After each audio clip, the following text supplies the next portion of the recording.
Ever stop to wonder if what you experience as real, what you see, hear, touch, is it actually a direct reflection of the world? Hmm. Or could there be more going on, like something behind the scenes shaping your perception? Yeah, that's a great question to start with. Well, get ready because in this deep dive, we're going exploring that. We're Okay. looking at how your brain, well, actively constructs the reality you inhabit. It's kind of surprising. That is exactly right. Forget the idea that your senses are just like simple video cameras recording everything. Right. We're diving into the inner workings, the really fascinating processes inside your brain. And it's dynamic and sometimes pretty unexpected how it builds the world you experience. And for you, the listener, think of this as your shortcut to getting your head around this pretty complex subject. Mm. We've taken key insights from some really interesting research, including a piece from Sensei called How Our Brains Construct Our Perception of Reality. We want to bring you those aha moments, without all the dense jargon. Our mission today really is to show this fundamental truth, Hmm. your experience of reality. It isn't just a straight feed from the outside world. No. No, it's more like a continuous construction project. And your brain is the project manager. Okay, so the common sense view, right? It's just you open your eyes, you see what's there. Simple. Yeah, that's the intuitive feeling. But what if your brain is actually more like an architect? Yeah. Actively building your perception. I've even heard it called a controlled hallucination.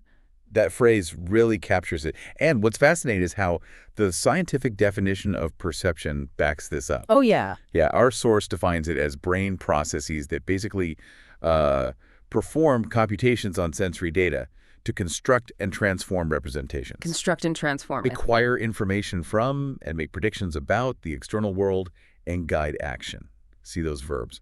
Construct, transform, predict.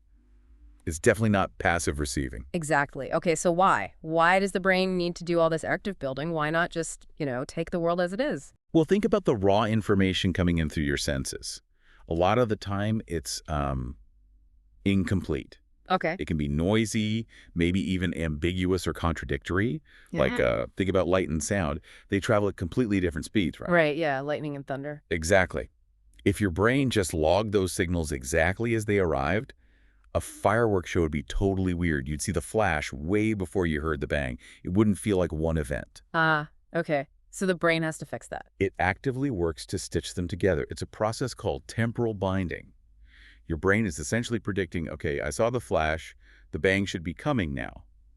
And it creates one cohesive experience. Wow. It's constructing that coherence from messy data right from the get-go. So that brings up the question, where does all this initial information actually come from? Good point. Okay. That takes us to our sensory organs. They're the gateways, Yeah. gathering the raw materials for the brain's whole construction project. Yeah, we all know the classic five senses: sight, hearing, smell, taste, touch. Right, but our sensory world is actually much richer than that. Mm. We also have, our vestibular sense balance. Ah, yeah. Proprioception, knowing where your body parts are without looking. Like touching your nose with your eyes closed. Exactly. And even interoception, sensing your internal state, like your heartbeat or feeling hungry. Okay, so it's more than five. And these systems are specialized. Extremely specialized. Mhm. Each one relies on unique sensory receptors.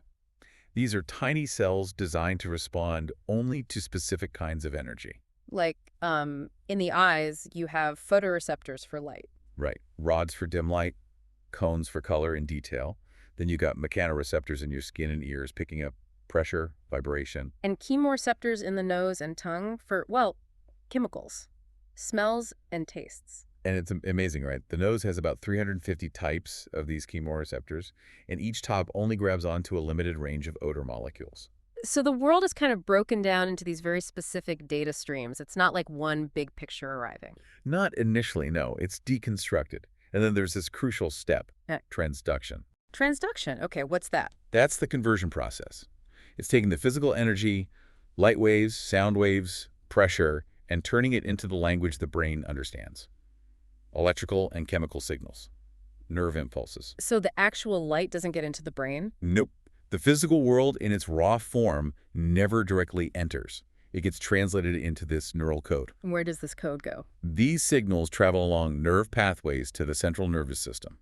And for most senses, sight, sound, touch, taste, There's a really important relay station called the thalamus. The thalamus, I've heard of that. Like a central hub? Pretty much. It's like a sensory switchboard. It receives the info and directs it to the right processing areas in the brain. It also does some filtering based on, say, how awake or focused you are. But you said most senses. Which one is the exception? Smell. Olfaction is the odd one out. Really? How so? It mostly bypasses the thalamus. The signals go more directly from the nose through the olfactory bulb straight to older parts of the brain, particularly the limbic system, which deals with emotion and memory. Ah. Is that why smells can trigger such strong, like, immediate memories or feelings? That's thought to be a big reason why, yes. It's a more direct hotline to those emotional and memory circuits compared to the other senses going via the thalamus. Okay, so the raw data's gathered, it's translated into neural language, it's maybe passed through the thalamus. Now what? Where does the interpretation happen? Now it arrives at what our source calls the brain's workshop.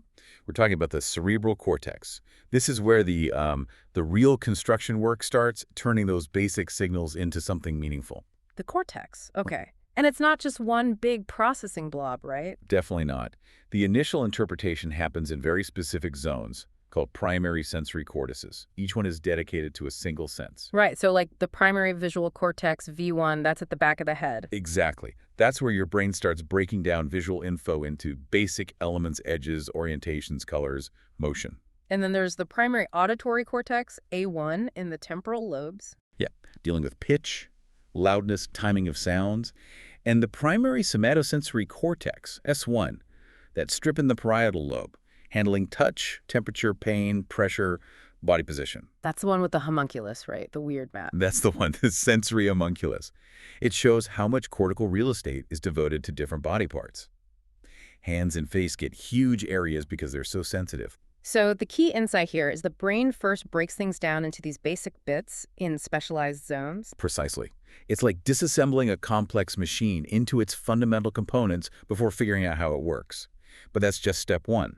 Then comes hierarchical processing. Meaning those basic features get relayed onwards to higher-level areas called association cortices for more complex analysis. Okay. So visual information goes from V1 to areas that help you recognize shapes, then objects, maybe even specific faces in areas like the fusiform face area. And crucially, the brain doesn't just keep these senses separate, does it? It must combine them. Absolutely. It performs multisensory integration.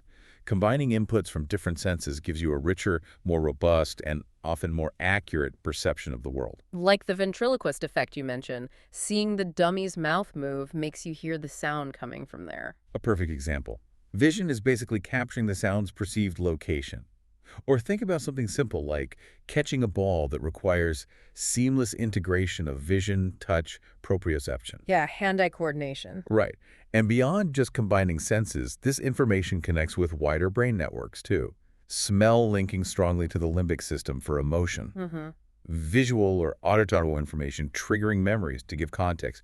It's this layering of interpretation heavily influenced by your personal history, your current state, that makes perception so subjective. So we've got this incredible system gathering and processing the raw data, but you said it's a two-way street. There's this bottom-up processing, but also top-down. Let's break down bottom-up first. Okay. Bottom-up processing is essentially data-driven. Perception starts with the sensory input itself. Right. The stimulus hits your receptors. That signal travels up the hierarchy in your brain, and it gets analyzed step by step, from simple features to more complex interpretations. The key thing is, it's driven primarily by the characteristics of the stimulus. Your prior knowledge or expectations play a minimal role here.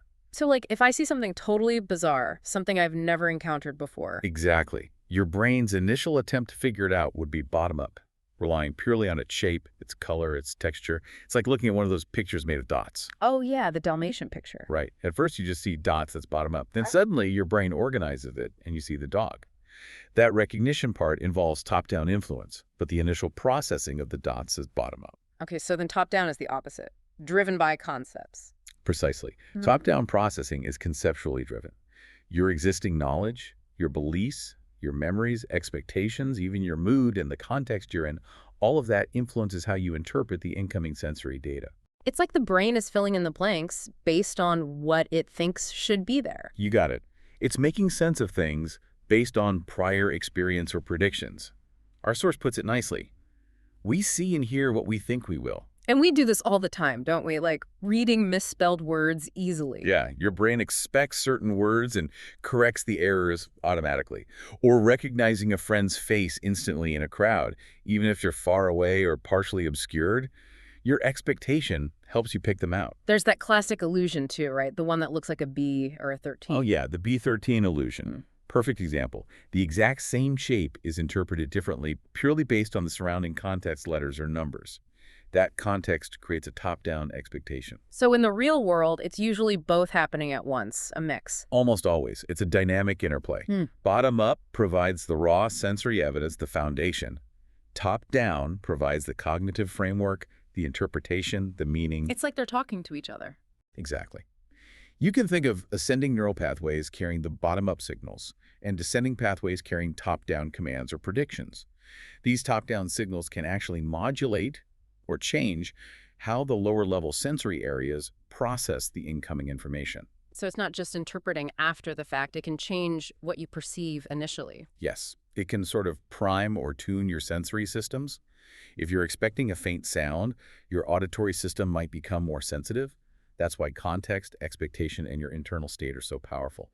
Purely bottom-up processing would probably just be a confusing mess of sensations. Top-down helps us make sense of it all quickly and efficiently. It sounds like a constant negotiation between the evidence coming in and the brain's hypotheses about the world. That's a great way to put it, a negotiation. And what's really crucial, and leads into the next idea, is that these top-down influences aren't just passive interpretations. They actively shape the processing from the earliest stages. Which brings us to this idea of the brain as a prediction machine. That sounds powerful. It is. It's a really influential way of thinking about the brain now. The core idea is that our brains aren't just passively waiting for sensory input.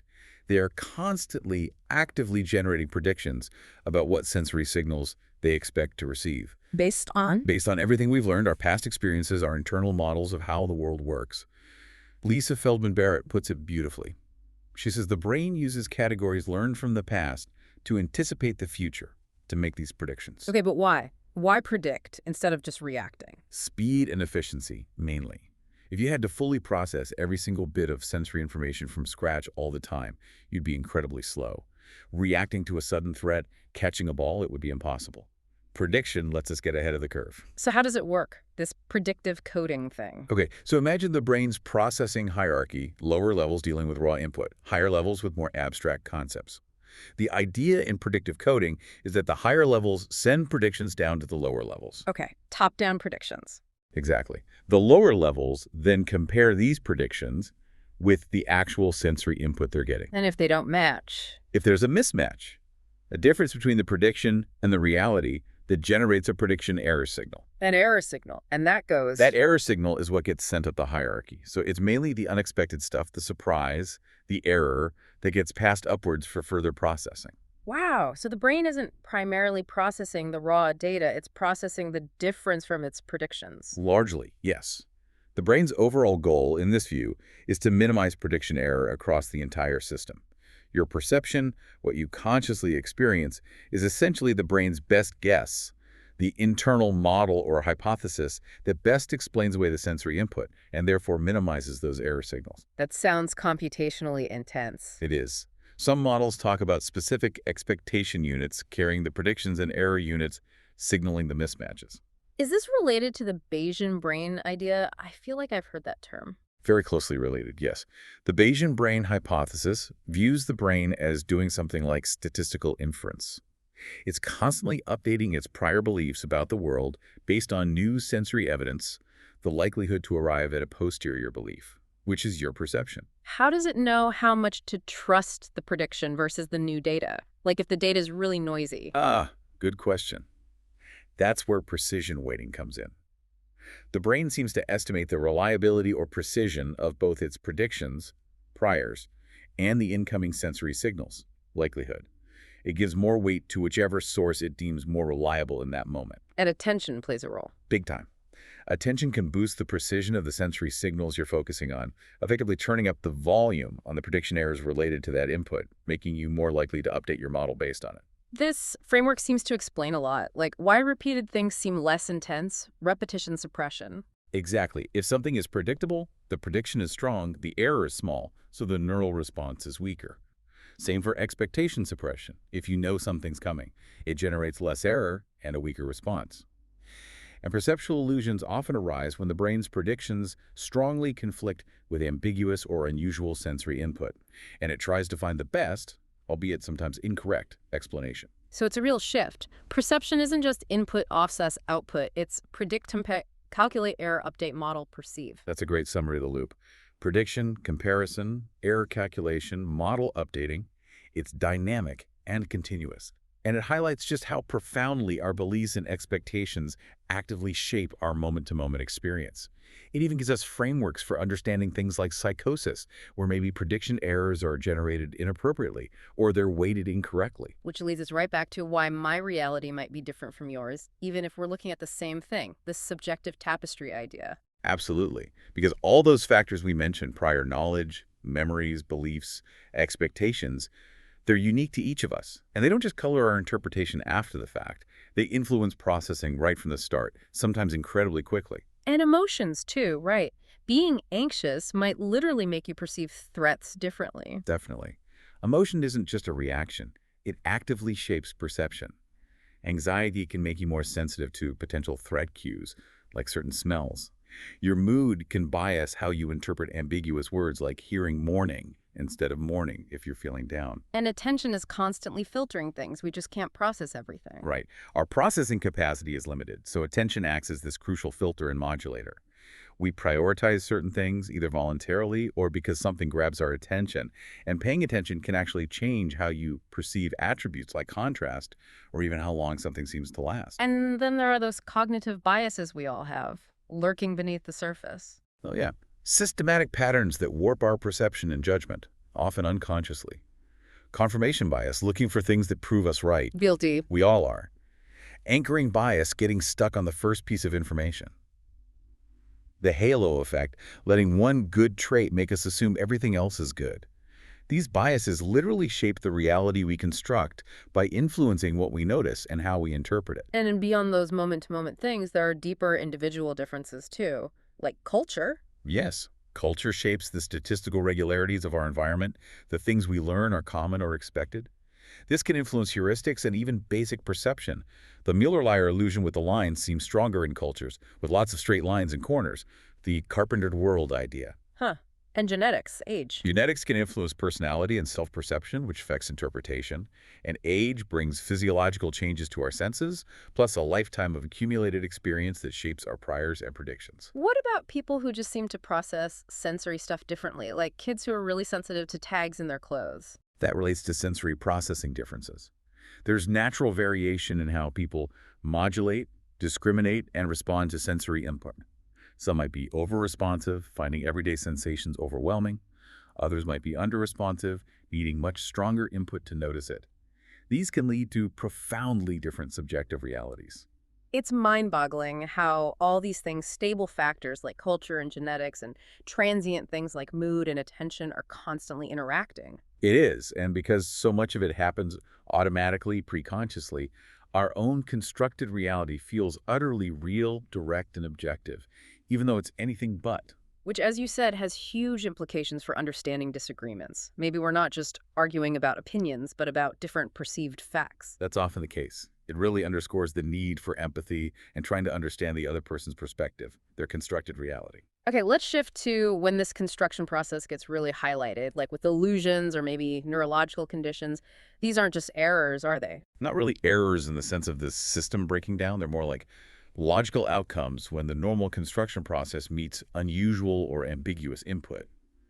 They reveal the rules the brain is using. Like the Canissa triangle, you see a triangle that isn't actually drawn. Exactly. Your brain is filling in those illusory contours because it strongly expects or predicts coherent shapes based on the corner cues. It imposes structure. And the Miller-Lyer illusion, the lines with arrowheads that look different lengths. That seems to be the brain misapplying rules it learned for judging size and distance in 3D space onto a 2D drawing.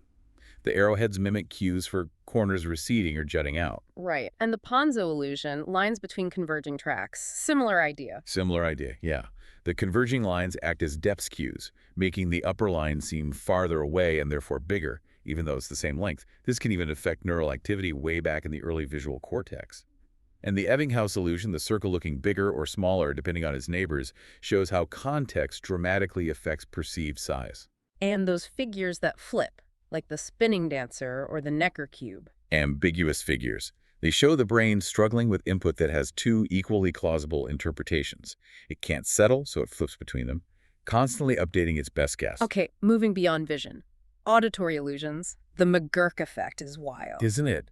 Seeing lips make a ga sound while hearing ba makes most people perceive da or ga. It's powerful evidence for multisensory integration. Vision is literally changing what you hear. And binaural beats. Hearing a third frequency. Yeah, when slightly different frequencies are played in each ear, the brain creates this third rhythmic pulse that isn't physically there in the sound waves. Another construction. Or illusory continuity, hearing a tone as continuous even when it's briefly interrupted by noise. The brain fills in the gap based on expectation. Wow. Even touch has illusions, like the cutaneous rabbit. Oh yeah, the rabbit hop. Yeah. Sequential taps on the wrist and elbow can make you feel illusory taps hopping up your arm in between. That's bizarre. It shows the brain mislocalizing touch in space and time, filling in sensations. It can even activate the somatosensory cortex for places that weren't actually touched. So our sense of where we feel things is also a construction. Absolutely. And then you have things like phantom limbs. Right, feeling sensations, even pain, in a limb that's been amputated. That's profoundly linked to brain reorganization neuroplasticity. The cortical area that used to get input from the missing limb doesn't just go silent. Neighboring areas, maybe representing the face or the remaining part of the limb, can kind of invade that territory. So touching your face might feel like your missing hand is being touched. It could happen, yes. It shows the brain map is flexible, but also that the internal representation, the body schema, can persist even when the physical body changes. It's a stark demonstration that perception is this constructed neural representation, not just a direct feed. Which leads perfectly into neuroplasticity itself. Our brains aren't fixed, right? They change. Not at all. Neuroplasticity is fundamental. It's the brain's ability to change its structure and function throughout life based on experience, learning, or recovery from injury. And that's how we learn perceptually, getting better at distinguishing sounds or spotting things. Exactly. Perceptual learning is a direct result of neuroplasticity. Musicians refining their pitch perception, radiologists getting better at reading x-rays, even just learning your way around a new city, that all involves plastic changes in the brain driven by experience. There's even new research showing we can enhance this efficiently with minimal exposure, maybe by reactivating memories. The source mentioned two types, experience expectant and experience dependent. Can you break those down? Sure. Experience expectant plasticity refers to changes the brain is sort of wired to expect during critical developmental periods. Like the visual system expects to see patterned light early on to develop properly. If it doesn't get that input, vision can be permanently impaired. Okay, so that's about universal experiences. Right. Experience-dependent plasticity, on the other hand, is about changes unique to your individual experiences. Learning a specific language, mastering a musical instrument, acquiring any specific skill, those rely on experience-dependent changes. And this can happen throughout life. What happens if someone loses a sense, say, sight? Does that brain area just shut down? Often, no. This is where cross-modal plasticity comes in. The brain areas previously devoted to the lost sense can get recruited by the remaining senses. So the visual cortex in a blind person might start processing sound or touch. Yes, that's been shown quite clearly. It can sometimes lead to compensatory enhancements, like superior tactile discrimination in blind individuals, though it's not always beneficial, especially if the sense is later restored. And putting someone in an enriched environment, lots of stimulation. That tends to promote positive neuroplastic changes, more sensory input, cognitive challenges, social interaction, physical activity. These things generally support brain health, enhance learning and memory, and aid recovery.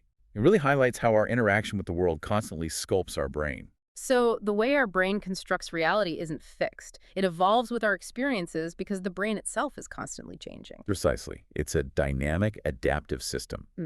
Changes in sensory input or our experiences directly induce brain modifications, which in turn alter how we perceive the world going forward. Okay, this whole idea of a constructed reality, it just opens up so many big questions. Philosophical ones, questions about mental health, AI, ethics. Let's touch on the philosophy first. Does this mean objective reality doesn't exist? Well, it doesn't necessarily mean there's no external world, but it strongly suggests our access to it is indirect, mediated, constructed. We probably don't perceive the thing in itself, as philosophers might say. So we perceive what's useful. Kind of. Lisa Feldman Barrett argues we construct a reality that's meaningful for our survival and action. We sense the world, and then we make sense of it in a way that guides us. It pushes back against naive realism, the idea that we just see things exactly as they are. It makes you think about consciousness itself, doesn't it? Is that Yeah. also a construct? That's a huge question in neuroscience and philosophy. Some theories propose consciousness arises from these complex constructions, maybe related to social perception turned inwards, or built upon our internal sense of the body, that interoceptive, neural subjective frame. And this perspective must be huge for understanding mental health. Absolutely. Distortions in perception are central to many conditions. Think about body dysmorphia, anxiety disorders where threats are perceived differently, or schizophrenia with hallucinations and delusions. These can be seen as alterations in the constructive process, maybe related to faulty predictions or error signals. And treatments, like cognitive behavioral therapy. CBT fits very well. It works by helping people identify and modify maladaptive thought patterns, those top-down beliefs and expectations, to change how they perceive situations and feel about them. Hmm. Even the placebo effect is a top-down phenomenon, expectation influencing perceived outcome. And predictive processing might help explain things like medically unexplained symptoms. Yes, or why placebos work. It offers a framework. And maybe why psychedelic-assisted therapy shows promise, potentially, by temporarily disrupting rigid, maladaptive predictive models and promoting neuroplasticity. What about AI? Are we trying to build AI that perceives like us? In some ways, yes. Human intelligence excels at building models, predicting, using context, dealing with ambiguity. AI struggles with these. So incorporating principles of predictive processing or top-down influences might help create more robust and adaptable AI. Plus, we need to understand how we perceive AI as it becomes more common. Okay, last area, the ethical considerations. If everyone's reality is subjective, constructed, how do we agree on anything? How do we handle disagreements? That's a massive challenge. It highlights the critical importance of empathy, active listening, and trying to understand why someone perceives things differently, rather than just assuming they're wrong or lying. It means acknowledging the validity of their subjective experience, even if it differs from ours. And our own biases can build prejudice without us realizing it. Definitely. If our top-down assumptions, shaped by culture or personal biases, filter what we notice and how we interpret it, they can easily lead to stereotypes and unfair judgments. It calls for real vigilance and self-reflection. What about things like eyewitness testimony in court? This understanding seriously challenges its reliability. Memory isn't a recording, it's reconstructive. Perception itself is constructive. Both are influenced by stress, emotion, expectation, bias. The legal system needs to be incredibly cautious about how much weight it gives to eyewitness accounts alone. So it really forces us to be more humble about truth and objectivity. I think so. It encourages intellectual humility. Instead of just stating our reality as fact, we can explore why perceptions differ. It also reinforces why rigorous scientific methods, designed to minimize bias, are so crucial for building shared knowledge. So let's try to wrap this all up. What's the single biggest takeaway from this deep dive? I'd say it's this. Your perception of reality isn't just happening to you. It's something your brain is actively, intricately doing. It's a construction, not a reflection. Yeah, it's not a window. It's more like a painting inspired by the view. That's a nice analogy. And it's a painting constantly being revised, driven by this evolutionary need to navigate a complex world effectively, to survive and thrive. Using this amazing symphony of processes, senses, transduction, brain pathways, the bottom-up data, the top-down interpretations, that constant prediction engine. Exactly. All working together to create your coherent, but ultimately subjective experience. And yet somehow we manage to connect and build shared realities with others, which is pretty remarkable too. It is. And maybe the most empowering part is realizing that because it's a construction, and because our brains are plastic, we might have some influence over it.